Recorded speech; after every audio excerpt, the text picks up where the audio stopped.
तो यार episode start होता है, हम देखते हैं कि पेस्ट्री और उसके फादर ने मिलकर अपने गांव वालों को उन डाकुओं से बचा लिया है और यहाँ पर जो उनकी फाइट है वो पूरी तरह से खत्म हो चुकी है और वो जीत चुके हैं। फिर हम देखते हैं कि पेस्ट्री घर में एक सोल्जर आता है जो वहाँ पर मौजूद पेस्ट्री की मॉम और उसकी सिस्टर को बताता है कि हम लड़ाई जीत चुके हैं। जिसके बाद में पेस्ट्री की मॉम उस सोल्जर से पूछती है कि क्या सब ठीक तो है ना। जिसके बाद में वो सोल्जर बोलता है कि हाँ पेस्ट्री के फादर तो ठीक है, पर पेस्ट्री को थोड़ी सी चोट आई है उसके हाथ पर। जिसे सुनने के बाद में पेस्ट्री की मॉम बहुत ज्यादा घबरा जाती है और पेस्ट्री की सिस्टर उसकी मॉम को संभाल रही होती है। जिसके बाद में वो दोनों सोल्जर से पूछते हैं कि आखिर पेस्ट्री और उसके फादर असल में है कहाँ पर। फिर यार सीन चेंज होता है और हम देखते हैं पेस्ट्री को जो गांव वालों को उनका राशन वापस से बांट रहा होता है और वो राशन को अच्छे से डिस्ट्रीब्यूट कर देता है। जिसके बाद में हमें दूसरा सीन दिखाया जाता है जहाँ पर हम देखते हैं पेस्ट्री के फादर को जो सभी डाकुओं को कैद कर रहे होते हैं और उन्हें अलग अलग बांध रहे होते हैं। जिसके बाद में पेस्ट्री के फादर का राइट हैंड मैन उनसे पूछता है कि क्या हम इन सभी डाकुओं को वापस से किसी और को देने वाले हैं। जिसके बाद में पेस्ट्री के फादर कहते हैं कि हम इसे साइड वाले लैंड के लॉर्ड को दे देंगे और उनसे ये कहेंगे कि जो हमारी जीत है वो तुम रख लो। हालांकि उन्होंने हमारी इसमें कुछ भी मदद नहीं करी थी, पर हम इतना तो कर ही सकते हैं क्योंकि हमारे पास में भी ज्यादा पावर नहीं है। इसके अलावा हमें हमारे बजट में काम करना चाहिए और हमें अपने बजट को इम्प्रूव कैसे करें इसके बारे में सोचना चाहिए। जिसके बाद हम देखते हैं कि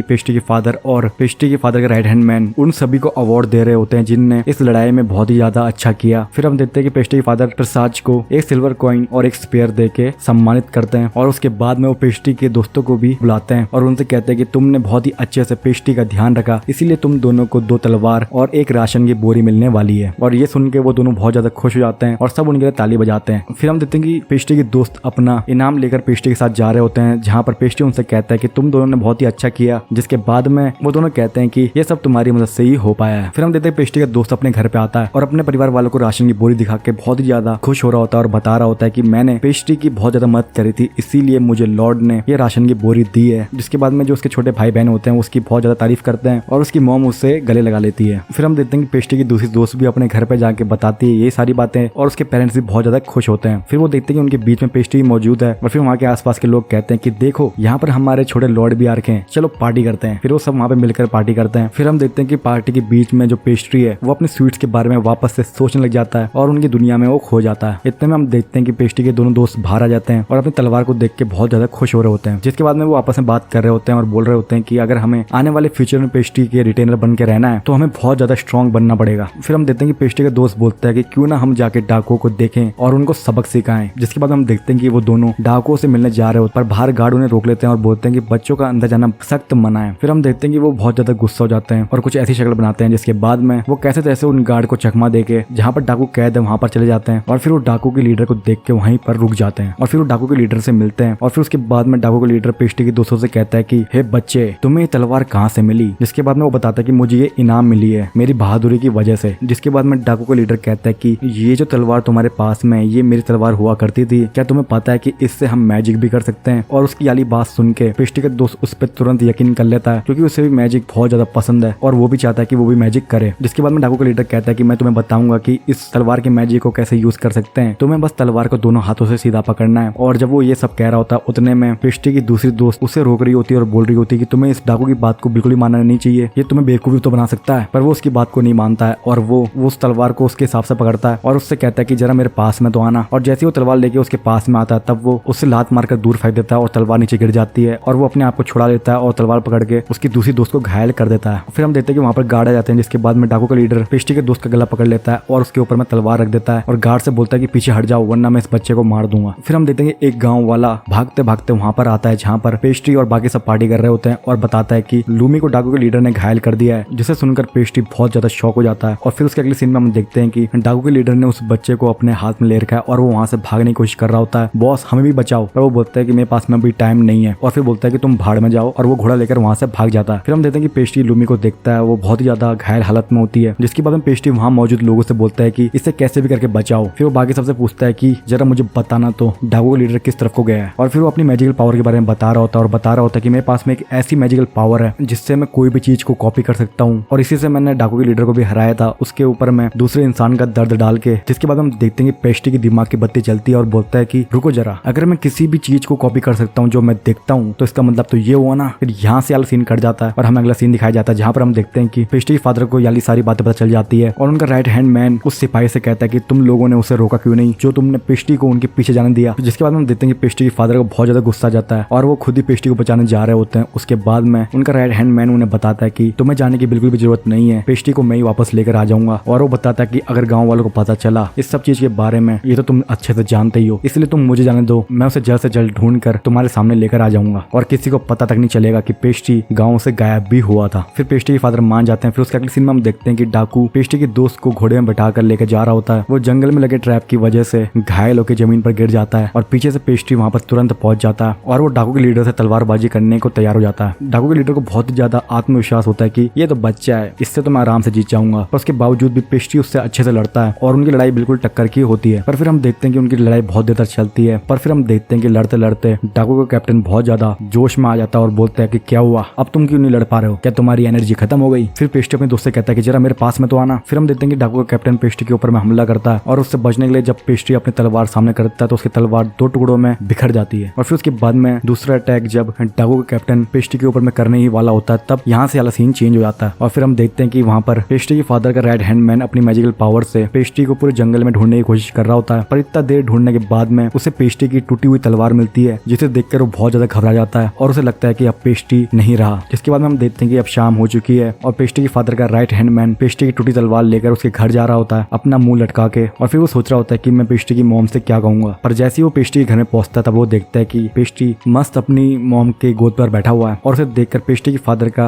राइट हैंड मैन पूरी तरह से चौंक जाता है और बोलता है कि तुम बचे कैसे। जिसके बाद हम देखते हैं कि वहाँ पर पेस्ट्री के फादर भी मौजूद हैं, जो उसे सारी की सारी बातें बताते हैं। वो बताते हैं कि ये कुछ देर पहले अपने दोस्त के साथ में यहाँ पर पहुंच गया था और इसके दोस्त को सेफली घर भी पहुंचाया जा चुका है और जब से पेस्ट्री घर पे आया है तब से उसकी मॉम ने उसे बिल्कुल भी नहीं छोड़ा है और उसे गोद पर पकड़ के बैठी हुई है और उसको पकड़े पकड़े वो सो भी गई है। पर उसके बाद में पेस्ट्री के फादर का राइट हैंड मैन बोलता है कि अगर ये घर की तरफ आया था तो ये मुझे रास्ते में क्यों नहीं मिला। जिसके बाद में पेस्ट्री के फादर कहते हैं कि पेस्ट्री जरा मुझे बताना ये सब तुमने कैसे किया। और उसके बाद में हम देखते हैं पेस्ट्री को जो बता रहा होता है और वो बातों को गोल गोल घुमा रहा होता है। जिसके बाद में उसके फादर जो है बहुत ज्यादा गुस्सा हो जाते हैं, बोलते हैं जल्दी जल्दी बताना। फिर पेस्ट्री बताता है कि मैंने आपका जो मैजिक है टेलीपोर्टेशन उसे कॉपी कर लिया और उस टेलीपोर्टेशन मैजिक की मदद से मैं अपने दोस्त को लेकर यहाँ पर आ गया। और फिर वो बोलते हैं कि तुमने मेरे टेलीपोर्टेशन मैजिक को आसानी से कॉपी कर लिया। जिसके बाद में पेस्ट्री बताता है कि जो मेरा मैजिक है वो है कॉपी मैजिक, इससे मैं किसी भी चीज को कॉपी कर सकता हूँ जो भी मैं देखता हूँ। और वो बताता है कि जैसे मुझ पे डाकू के लीडर हमला करने वाला था तभी मैंने अपने मैजिकल स्पेल का इस्तेमाल किया और वो मैं वहां से टेलीपोर्ट हो गया, जिससे मैं उस डाकू के लीडर से बच गया और घर आ गया। जिसके बाद में हम देखते हैं कि पेस्ट्री के फादर बहुत ज्यादा गुस्सा हो जाते हैं और पेस्ट्री से बोलते हैं कि तुम्हें अपने मैजिक के बारे में किसी को भी नहीं बताना है। फिर उसके अगले सीन में हम देखते हैं कि रात हो चुकी है और पेस्ट्री के फादर अपने राइट हैंड मैन से बात कर रहे होते हैं पेस्ट्री की मैजिक के बारे में और वो बता रहे होते हैं कि अगर पेस्ट्री की मैजिक के बारे में बाहर किसी को भी पता चला तो यहाँ पर वर्ल्ड वॉर भी हो सकती है और लोग पेस्ट्री का इस्तेमाल एक हथियार की तरह भी कर सकते हैं। फिर हम देखते हैं कि पेस्ट्री का दोस्त अपने लिए गए एक्शन की वजह से बहुत ज्यादा दुखी होता है और चुपचाप बैठा होता है एक जगह पर। इतने में हम देखते हैं कि वहाँ पर पेस्ट्री आता है और बोलता है कि तुमसे लूमी मिलना चाहती है। पर उसका दोस्त बार बार मना कर रहा होता है, बोल रहा होता है कि लूमी को मेरी वजह से चोट लगी है, मैं उसे अपना मुंह कैसे दिखा सकता हूँ। जिसके बाद में पेस्ट्री उसे कैसे जैसे मना कर लूमी के पास में लेकर जाता है। जिसके बाद में लूमी उसे मुस्कुराते हुए चेहरे से वेलकम करती है। फिर हम देखते हैं कि लूमी अभी भी बहुत ही ज्यादा एक्टिव है और वो हंस हंस के बातें कर रही होती है। फिर उसके बाद में पेस्ट्री लूमी से कहता है कि तुम दोनों बात करो, मैं तुम्हारे किचन को थोड़ी देर के लिए यूज करने वाला हूँ। फिर हम देखते हैं कि पेस्ट्री किचन में जाकर एप्पल से पेस्ट्री बना रहा होता है। फिर हम देखते हैं कि पेस्ट्री का दोस्त लूमी से सर झुका के माफी मांग रहा होता है और लूमी कह रही होती है कि तुम्हें ये सब करने की बिल्कुल भी जरूरत नहीं है। इतने में उन दोनों को पेस्ट्री के बनाए हुए स्वीट्स की खुशबू आती है। जिसके बाद में पेस्ट्री अपनी स्वीट्स वहां पर लेकर आ जाता है और उनसे बोलता है कि अगर तुम्हारी सुलह हो गई हो तो अब हम सब मिलकर ये स्वीट्स को खाते हैं और एंजॉय करते हैं। फिर हम देखते हैं कि उसके स्वीट्स को खाकर वो दोनों बहुत ही ज्यादा खुश हो जाते हैं और बोलते हैं कि ये तो बहुत ही ज्यादा डिलीशियस है, तुमने ये कैसे बनाया। फिर उसके बाद में पेस्ट्री कहता है कि तुम्हें ये अच्छा लगा तो ये भी खा के देखो एक बार। और उसको खाने के बाद में उन दोनों का ऐसा रिएक्शन होता है। जिसके बाद में पेस्ट्री बताता है कि मैंने ये स्वीट्स इसी से बनाया है। फिर हम देखते हैं कि वहाँ पर लूमी के डैड आ जाते हैं और बोलते हैं क्या तुम्हें पता नहीं कि तुम्हारे वजह से लूमी को चोट लगी है और अब उससे कोई भी शादी नहीं करेगा, इसीलिए आज से लूमी तुम्हारी वाइफ है। और उसके बाद में वो लूमी से भी पूछते हैं कि क्या तुम्हें ये सब मंजूर है। जिसके बाद में लूमी कहती है कि हाँ मुझे मंजूर है। जिसे सुन के वो बहुत ही ज्यादा शौक हो जाता है। जिसके बाद में लूमी के डैड भी उस स्वीट्स को खाते हैं और बहुत ज्यादा खुशी होती है। फिर हम देखते हैं कि स्वीट्स का एक ही टुकड़ा अब आखिरी बचा होता है। जिसके बाद में लूमी उसके दोस्त से कहती है कि ये आखिरी टुकड़ा मैं खाने वाली हूँ, तुम तो इतना कर ही सकते हो अपनी वाइफ के लिए। और ये सब सुन के उसका चेहरा कुछ ऐसा हो जाता है। और फिर हम देखते हैं कि वो सब मिलकर खुशी खुशी स्वीट्स खाते हैं और इतने में वाला एपिसोड खत्म हो जाता है। और अगले एपिसोड में हम देखने वाले हैं एक बहुत ही बड़ी फैमिली की प्रिंसेस को, जिन्होंने ही पेस्ट्री के ऊपर में हमला करवाया था उन डाकुओं से, और उसी से मिलने के लिए पेस्ट्री अगले एपिसोड में जाने वाला है। और ये मास्टरमाइंड प्रिंसेस असल में है कौन, ये हमें अगले एपिसोड में पता चलने वाला है। तब तक के लिए अगर आपको ये वीडियो पसंद आई है तो नीचे दिए गए लाइक बटन, सब्सक्राइब बटन के साथ में बेल नोटिफिकेशन बटन को दबाना ना भूलें, ताकि हमारी अगली वीडियो जब भी आए तो आपको सबसे पहले पता चल जाए।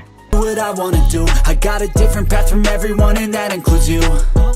Who were you to tell me how to live life? In these times it feels like nobody's right, yeah. So I'ma figure out what else we succeed, and then invest all of my time into that and proceed. I need whatever the hell could make me happy, and I don't think you have a clue what could that